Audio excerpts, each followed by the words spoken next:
नमस्कार दोस्तों, unique exam science portal पे आप सभी का स्वागत है। आज हम अपने करंट अफेयर सीरीज इस सेगमेंट को और आगे ले जाएंगे और आज कुछ नए टॉपिक्स देखेंगे और उन पे सवाल भी लगाएंगे हम। जैसा कि आप सभी ने नोटिफिकेशंस देख लिया होगा कि यूपीएससी के द्वारा जो है कल नोटिफिकेशन जारी कर दिया गया है, तो आप अपने अपने जो भी फॉर्म्स है विद इन टाइम उसको कंप्लीट कर लीजिए। और अब ये जो समय है काफी डिसाइडिंग फैक्टर है। अब इस टाइम पे हमें ज्यादा से ज्यादा रिवीजन पे फोकस करना है और उन पे जो क्वेश्चंस हैं खासकर से प्रीवियस ईयर्स और जो एमसीक्यूज हैं उनको ज्यादा से ज्यादा लगाए। इससे हमारा रिवीजन और एक अच्छे तरीके से हम टॉपिक्स को रिवाइज कर पाएंगे। एट द सेम टाइम जो हमारा प्रीलिम्स का है एक जो सेट पैटर्न है एमसीक्यू का, उसकी भी हमारी प्रैक्टिस होती रहेगी। ठीक है, तो आइए आज का टॉपिक हम शुरू करते हैं। जैसा कि स्क्रीन पे देख रहे हैं, पहला टॉपिक हमारा है इंडस वाटर ट्रीटी से जुड़ा हुआ, अक्सर न्यूज में रहता है और करंट अगर सिनेरियो में बात करें ये न्यूज में क्यों रहा, इसको हम देखेंगे और इसको इस जो ट्रीटी को जानेंगे। फाइन, तो इंडस वाटर ट्रीटी जो है रिसेंटली इंडिया ने ऑब्जेक्ट किया है।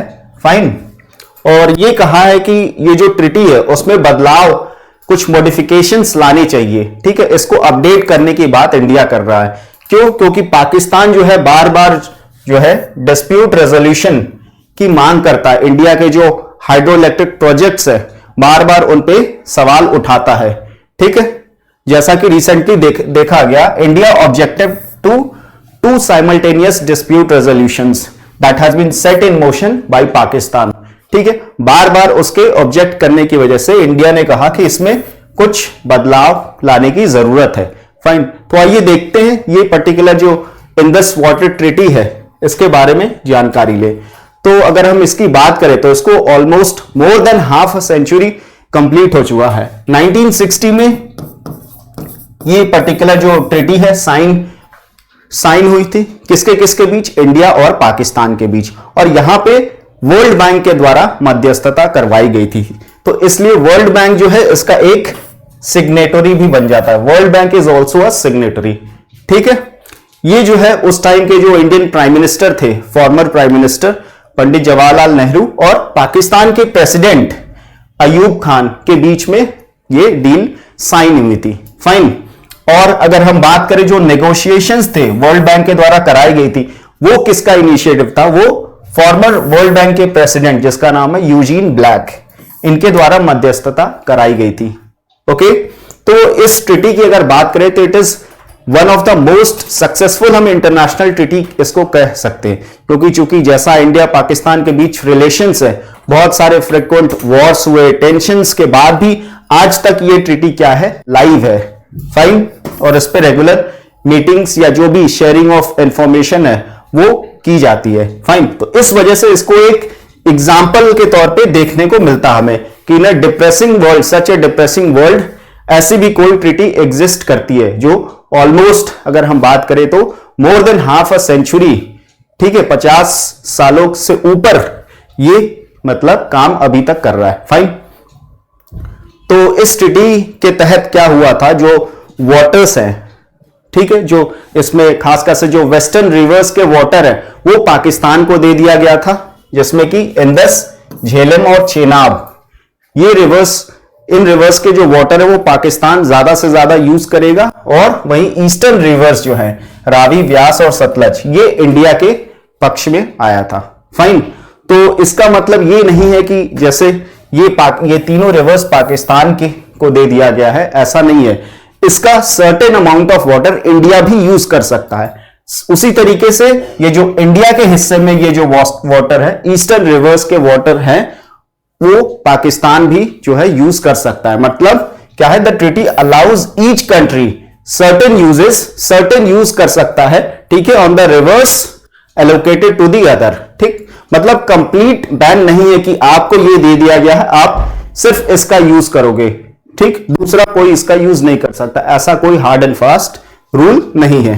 तो ये जो ट्रीटी है ये एक मैकेनिज्म लेके आता है फॉर कोऑपरेशन, और साथ ही साथ जो इंफॉर्मेशन है, इंफॉर्मेशन एक्सचेंज का एक प्लेटफॉर्म है, एक जरिया है, ठीक है, regarding the use of the waters of the above respective जो भी रिवर्स है। ठीक है, तो इसके लिए परमानेंट एक कमीशन, जिसको जो है परमानेंट इंडेक्स कमीशन के नाम से हम जानते हैं, ठीक है, ये काम करता है दोनों कंट्रीज के बीच, और इसमें जो है एक कमिश्नर होते हैं फ्रॉम ईच कंट्रीज, ठीक। तो हम अगर मैप में अगर हम देखें इसको, तो ये हमारे जो ब्यास, रावी और सतलज, ये ईस्टर्न वाटर्स जो है वो इंडिया के हिस्से में है, और झेलम, इंदस और चेनाब, ये क्या है, तीनों पाकिस्तान के जो है हिस्से में है। फाइन। तो जो पाकिस्तान है, जिसकी वजह से इंडिया ने इसमें मॉडिफिकेशंस जो है प्रपोज कर रहा है, अगर किस प्रोजेक्ट की बात करें, जो है पाकिस्तान मुद्दा हमेशा उठाता है। इंडिया के 2 हाइड्रो इलेक्ट्रिक प्रोजेक्ट्स है, ठीक है, आपने सुना होगा किशनगंगा और रैटल, ठीक, ये दोनों हाइड्रो इलेक्ट्रिक प्रोजेक्ट है।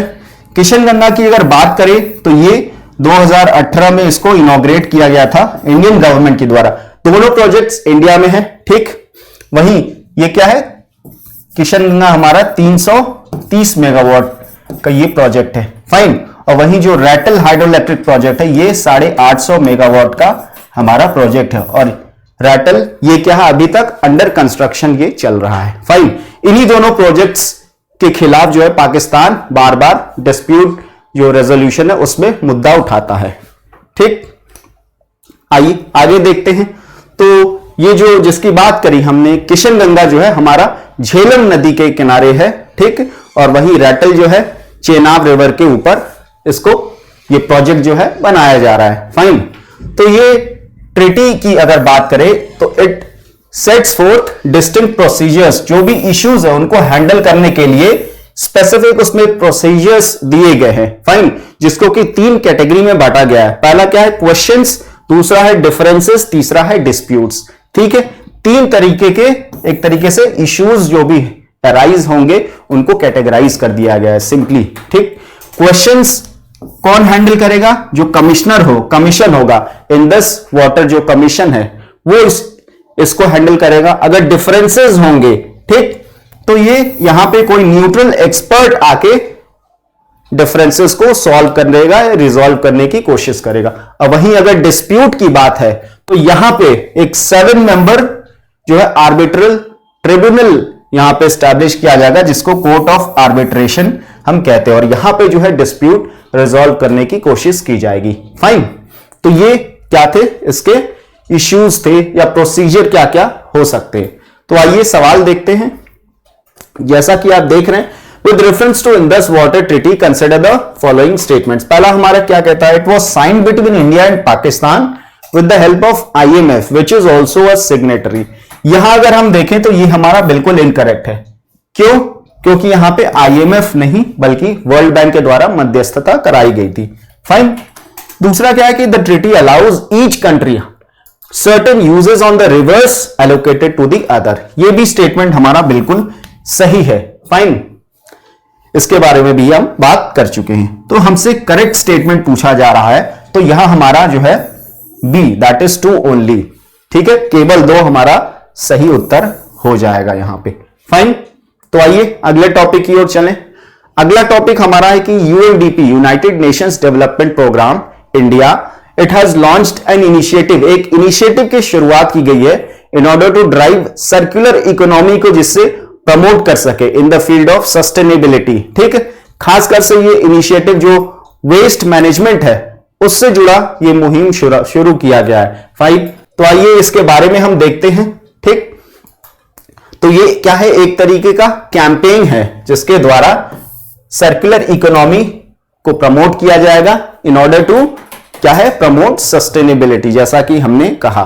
तो इसमें क्या किया जाएगा कि end to end management of plastic waste, उसको मैनेज किया जाएगा, उसको हैंडल किया जाएगा। क्या क्या प्रोसीजर्स फॉलो होने चाहिए, ठीक है, जैसे कि segregation of waste at source, जहां पे सोर्स जो है वेस्ट का वहीं पे उसको सेग्रीगेट करके रखा जाए। साथ ही साथ कलेक्शन ऑफ सेग्रीगेटेड वेस्ट, फिर उस वेस्ट को कलेक्ट करना थ्रू वेरियस मीडियम्स, एंड साथ ही साथ मटेरियल रिकवरी फैसिलिटीज। क्यों मटेरियल रिकवरी फैसिलिटीज क्या करेगा, यहां पे रिसाइकलिंग की जाएगी, ठीक है। अगर उसको रिसाइकल किया जा सकता है, रिकवर किया जा सकता है, तो उसको यहां पे किया जाएगा। ठीक है, all kinds of plastic waste along the value chain. ठीक, तो ये सारे प्रोसेसेस फॉलो किए जाएंगे। तो इसके लिए यूएनडीपी ने जो है पार्टनरशिप किया है हिंदुस्तान यूनिलीवर लिमिटेड के साथ। ठीक, एक तरीके से इसको हेल्प मिलेगा, it will help build urban local bodies को, जो उनकी जो कैपेसिटी है उसको और ज्यादा बढ़ाएगा। ठीक है, और ज्यादा एक तरीके से इंक्रीमेंट मिलेगा for adopting MRF, that is material recovery facilities establish करने में, या स्वच्छता केंद्र मॉडल को इंप्लीमेंट करने में हेल्प करेगा। ठीक है, जहां पे वेस्ट को सही तरीके से डील किया जा सके। ठीक है, उसकी जितनी ज्यादा से ज्यादा रिसाइकलिंग हो सके, ठीक है, वो कर सकते हैं। फाइन, फॉर प्लास्टिक और dry waste management in cities. Fine, तो प्लास्टिक वेस्ट मैनेजमेंट प्रोग्राम की बात करें तो इट प्रमोट्स जो है इनोवेटिव मल्टी स्टेक होल्डर, मतलब बहुत सारे जो स्टेक होल्डर्स हैं इसके अंदर इन्वॉल्व हैं। ठीक है, एज अ पार्टनर्स कह सकते हैं हम। ठीक, जैसे म्युनिसिपल कॉर्पोरेशंस हो गए, कॉर्पोरेट्स हो गए, इंडस्ट्रीज, सफाई साथीज हो गए, या अदर पीपल हो सकते हैं, कोई इंडिविजुअल भी हो सकता है, जिससे कि हम जो अपने सिटीज को क्लीनर और ग्रीनर बना सके। फाइन, ठीक, तो ये पर्टिकुलर जो इनिशिएटिव है यूएनडीपी का, ये कोई न्यू इनिशिएटिव नहीं है, बट इट इज एक तरीके से अपग्रेडेशन या स्केल अप कह सकते हैं एग्जिस्टिंग स्कीम्स का, एग्जिस्टिंग इनिशिएटिव का, या पार्टनरशिप अंडर यूएनडीपीज फ्लैगशिप जो प्लास्टिक वेस्ट मैनेजमेंट प्रोग्राम है उसके तहत। ठीक है, एक तरीके से इसी को अपग्रेड किया गया है। फाइन, तो आइए सर्कुलर इकोनॉमी के बारे में अगर हम बात करें, वैसे अगर हम देखते हैं तो एनवायरमेंट से जो भी हम रॉ मटेरियल मिलता है हम उसका क्या करते हैं, अगर हम जो ऑर्डर है देखें, रॉ मटेरियल हम एनवायरमेंट से लेते हैं, फिर क्या करते हैं, इसका यूज करके हम कोई प्रोडक्ट बनाते हैं। ठीक, और प्रोडक्ट बनाने के बाद नॉर्मली क्या होता है कि जैसे ही प्रोडक्ट की लाइफ साइकिल खत्म हो जाती है तो हम उसको फेंक देते हैं, या एज अ वो वेस्ट बन जाता है हमारा।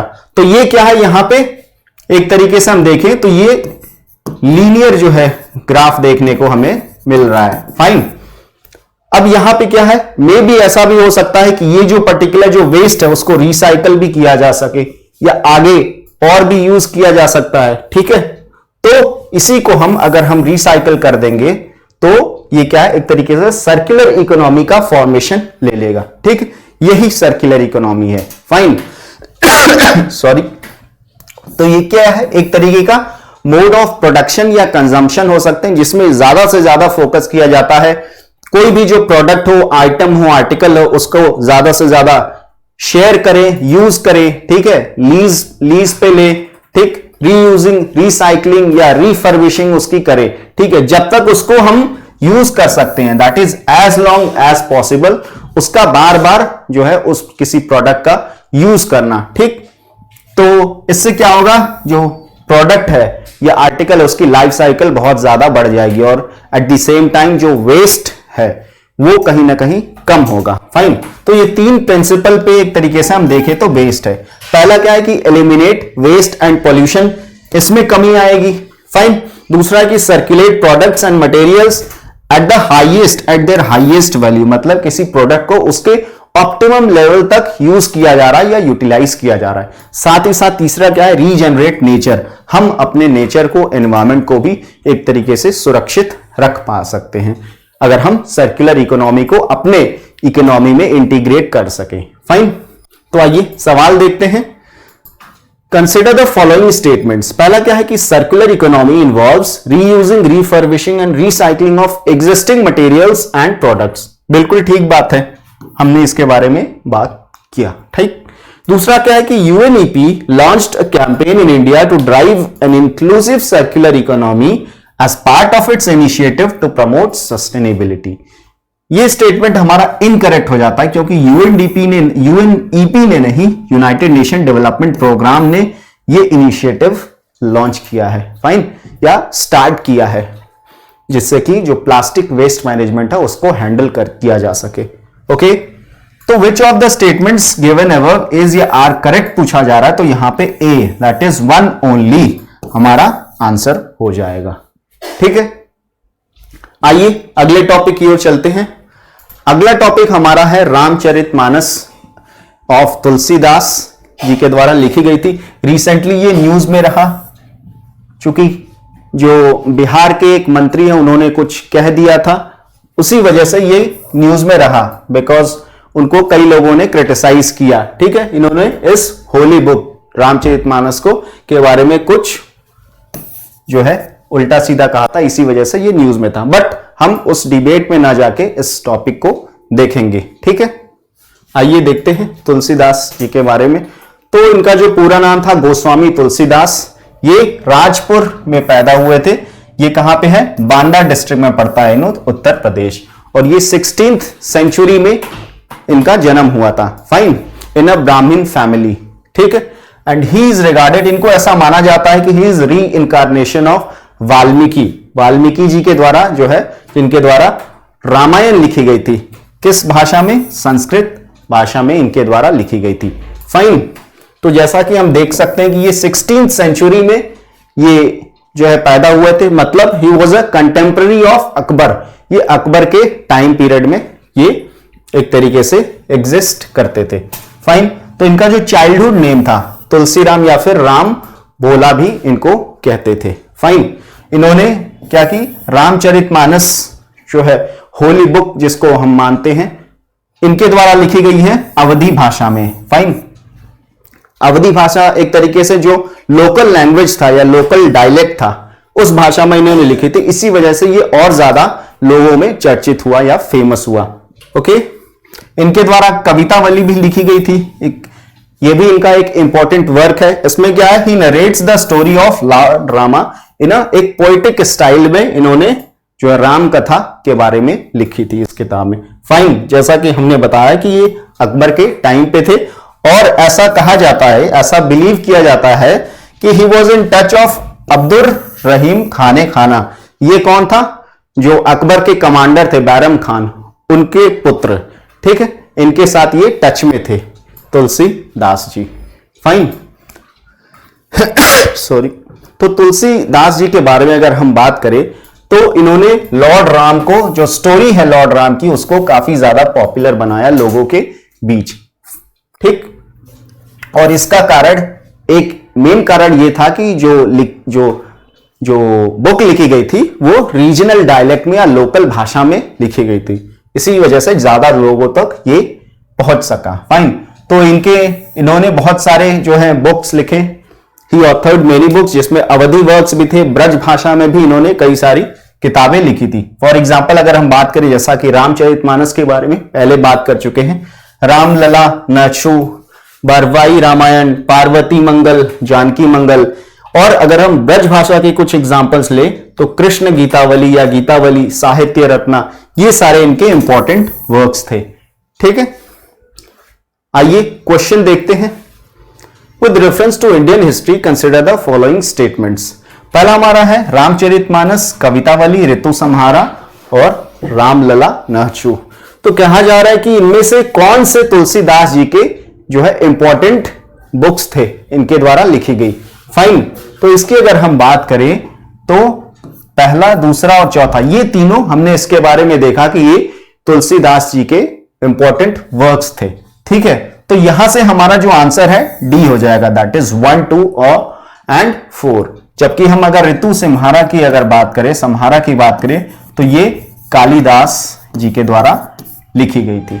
फाइन, आइए अगले टॉपिक पे चलते हैं। अगला टॉपिक हमारा भारत पर्व से जुड़ा हुआ ये टॉपिक है। ठीक है, 2016 से इसको हर साल मनाया जा रहा है। रिसेंटली जो है 2023 का जो एडिशन था वो मनाया गया। Fine, after a gap of 2 years। ठीक है, क्योंकि 2021 में इसको वर्चुअली मनाया गया था। ठीक, तो ये 2 साल बाद फिजिकली इसको मनाया गया। ठीक है, तो आइए इसके बारे में हम देखें।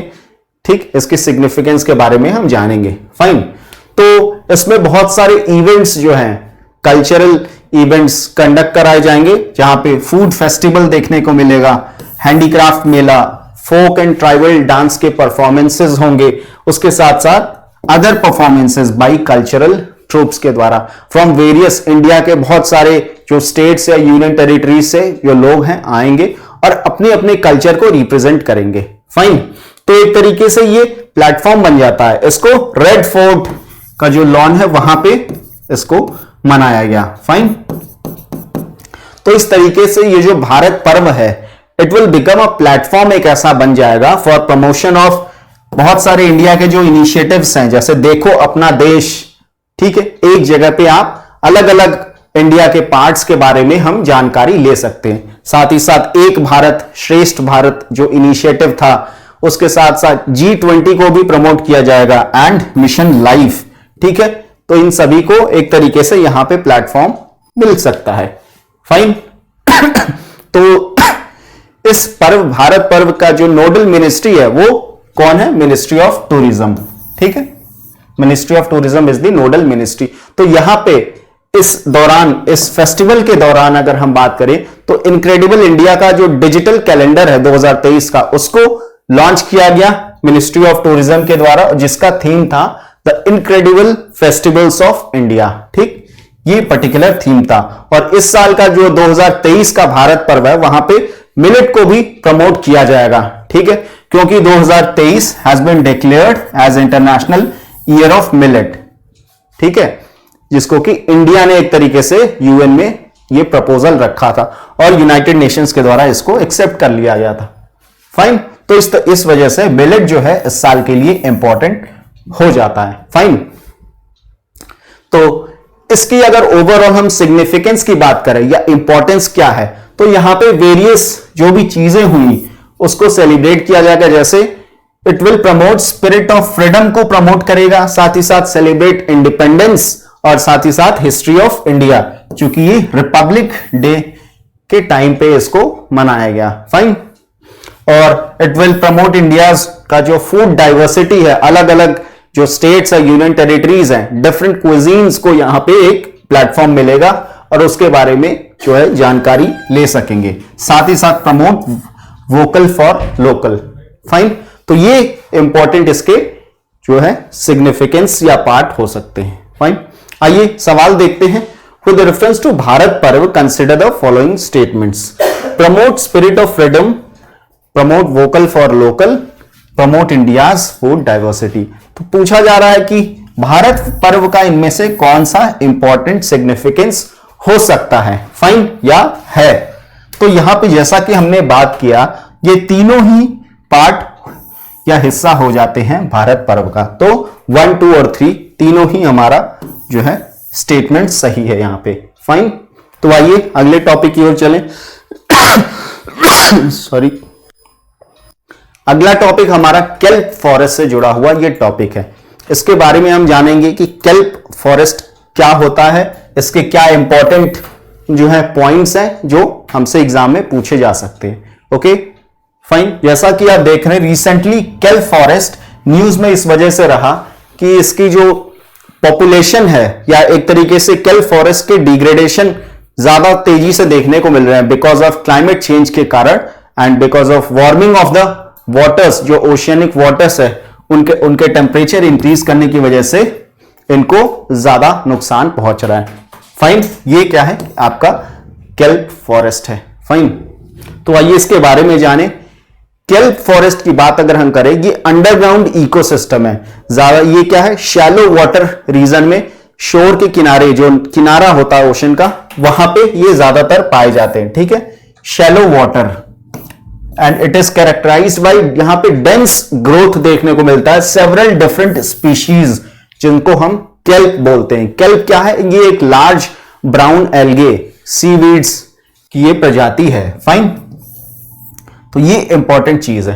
तो ये इतना ज्यादा डेंस ग्रोथ देखने को मिलता है कि it seems just like a forest on a land. जैसे हम टेरेस्ट्रियल जो इकोसिस्टम है वहां पे जंगल देखने को मिलता है, ठीक उसी तरह ये अंडर सी या अंडर वाटर जो है ये फॉरेस्ट, केल्प फॉरेस्ट देखने को मिलता है। फाइन। तो ज्यादातर ये western coast of North America वहां पे देखने को मिलता है और सदर्न हेमिस्फीयर्स में भी ये हमें देखने को मिलता है। फाइन। इन ओशियानिक वाटर्स। ठीक है, एग्जाम्पल की अगर बात करें तो एक्लोनिया रेडियाटा, ये क्या है? केल्प का एक एग्जाम्पल है। फाइन।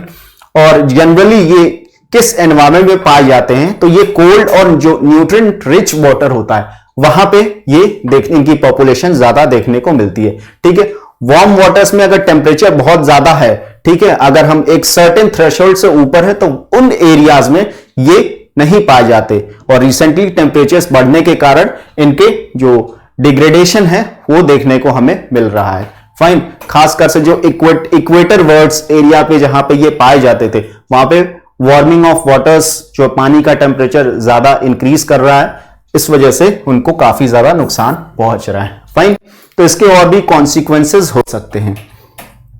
ठीक है, ये न्यूट्रिएंट रिच वाटर्स में पाए जाते हैं बिकॉज इनको लाइट की जरूरत होती है, और शैलो वाटर्स में पाए जाते हैं बिकॉज इनको लाइट की जरूरत है किसके लिए, फोटोसिंथेसिस के लिए। फाइन, और ये रेयरली, ये ज्यादा गहरे पानी में नहीं पाए जाते, बहुत ही रेयर कंडीशंस में पाए जाते हैं। फाइन, लगभग अगर हम बात करें तो 49 से 131 फीट से नीचे ये नहीं पाए जाते। फाइन, तो यहां पे जो केल्प फॉरेस्ट है वहां पे बहुत ज्यादा वैरायटीज, बायोडाइवर्सिटी देखने को मिलती है, प्लांट्स या एनिमल्स की बहुत सारे। ठीक है, और एक तरीके से ये जो ऑर्गेनिजम्स हैं, जो प्लांट्स या एनिमल्स है, उनके लिए यहां ये फूड का काम करता है, उसके साथ साथ एक सेफ शेल्टर प्रोवाइड करता है या हैबिटेट प्रोवाइड करता है वेरियस ऑर्गेनिजम्स के लिए, और उनको रफ स्टॉर्म्स या जो है एक्सट्रीम कंडीशन से, एनवायरमेंटल कंडीशन से भी बचाता है। ठीक है, तो इस वजह से भी ये फॉरेस्ट क्या है, इंपॉर्टेंट हो जाता है। फाइन, तो केल्प फॉरेस्ट क्या है, अंडर वाटर हैबिटेट प्रोवाइड करते हैं, जैसा कि हमने बात किया, बहुत सारे स्पीशीज, इन्वर्टिब्रेट्स हो गए, फिश हो गए, बहुत सारे फिश के प्रजाति, ठीक है, और अदर एल्गे जिनकी की that have great ecological and economic value, जिनकी बहुत ज्यादा है। फाइन, तो समटाइम्स ये लोअर लैटिट्यूड्स में भी देखने को मिलता है, अगर वहां पे cool up water, upwelling water अगर है वहां अवेलेबल है तो वहां पे भी ये मिल सकता है। फाइन, तो it provides various ecosystem services, जैसे कार्बन सिक्वेस्ट्रेशन का काम करता है, एब्जॉर्ब करने का काम करता है। ठीक है, उसके साथ साथ कोस्टल जो रीजन्स हैं उनको प्रोटेक्ट करता है फ्रॉम स्टॉर्म्स हो गए या साइक्लोन्स हो गए, उनसे जो है बचाता है। उसके साथ साथ ये बहुत सारे तरह तरह के रिक्रिएशनल और टूरिज्म वैल्यू भी प्रोवाइड करता है। फॉर एग्जांपल अगर हम बात करें तो स्कूबा डाइविंग के लिए, या स्नॉर्कलिंग जिसमें एक मास्क लगा के अंडर वाटर जो है तैरते हैं। फाइन, और साथ ही साथ कयाकिंग में भी क्या है, एक तरीके से ये सारे रिक्रिएशनल एक्टिविटीज अलाउ करता है ये फॉरेस्ट। फाइन, तो आइए सवाल देखते हैं। With reference to kelp forest, consider the following statements. पहला है कि kelps are species of large brown algae के ये प्रजाति हैं, बिल्कुल ये सही स्टेटमेंट है हमारा। दूसरा क्या है, kelp forest जो है found as both terrestrial and under water ecosystem. इस स्टेटमेंट की बात करें तो ये स्टेटमेंट हमारा क्या है, इनकरेक्ट है, क्योंकि ये अंडर वाटर इकोसिस्टम्स में पाए जाते हैं। फाइन, तो ये गलत हो जाता है। तीसरा क्या है कि केल्प फॉरेस्ट जो है harbours a greater variety and higher diversity of किसका, प्लांट्स एंड एनिमल्स। बिल्कुल ही सही बात है ये। फाइन, तो यहां से जो हमारा आंसर है 1 and 3 दैट इज बी जो है हमारा उत्तर हो जाएगा। फाइन, तो ये हमारे जो है क्वेश्चंस थे, आज के टॉपिक थे।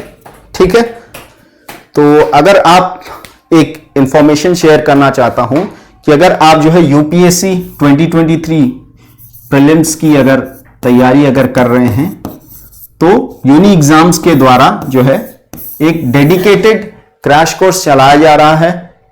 ठीक है, with history as the subject. ठीक है, बार बार आपको जो भी सिलेबस है, आपका जो सेट पैटर्न है प्रीलिम्स यूपीएससी प्रीलिम्स एग्जाम का, उसके हिसाब से आपको तैयारी करवाई जाएगी। ठीक है, तो अगर आप इंटरेस्टेड हैं तो यू कैन कॉन्टैक्ट, जो स्क्रीन पे नंबर्स दिए गए आप कॉन्टैक्ट करके जो भी डाउट्स है आप क्लियर कर सकते हैं और अपना एक इन्फॉर्म्ड डिसीजन ले सकते हैं। फाइन, इस क्रैश कोर्स की खास बात ये क्या है, इसको प्रॉपर स्ट्रक्चर करके तैयार किया गया है।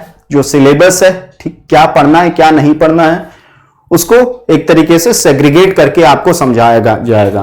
और आपको इसमें एक जो इंपॉर्टेंट बात है कि इसमें जो सिलेक्टेड जो ऑफिसर्स हैं उनके द्वारा, जो यूपीएससी ऑलरेडी सिलेक्टेड हो चुके हैं यूपीएससी में, उनके द्वारा आपको पढ़ाया जाएगा। तो ये काफी अनयूजुअल जो है चीज देखने को मिलती है। फाइन, तो अगर आप इंटरेस्टेड हैं तो आप कांटेक्ट कर सकते हैं। तब तक के लिए थैंक यू।